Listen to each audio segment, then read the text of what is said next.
पीक नुकसानीचा ताप शेतकऱ्याचा कृषी विभागावर संताप आहे। शेतकऱ्यांना पिकावर रोटावेटर फिरवलेला आहे। आमच्या शेतीची अंत्ययात्रा तरी बघायला या, असं बळीराजा आकांतानं म्हणतोय। माझं प्रशासनाला एवढंच म्हणणं आहे की निवेदन देणे खूप झाले, कारण शासनाने नवीन नवीन निकष लावून संपूर्ण जिल्ह्यामध्ये अतिवृष्टी आणि पूरसदृश्य असूनसुद्धा शासनाने आमच्या सोयाबीनला नवीन नवीन निकष लावून रोगराईचं नाव देऊन आमची दिशाभूल करत आहे व शेतकऱ्याची थट्टा उडवत आहे।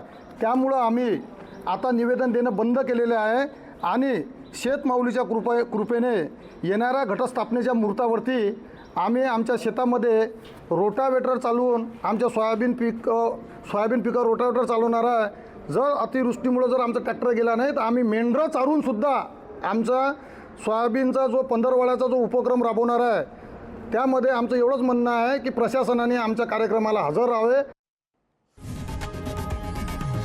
लोकशाही मराठी ऐका, पहा, जागरूक रहा।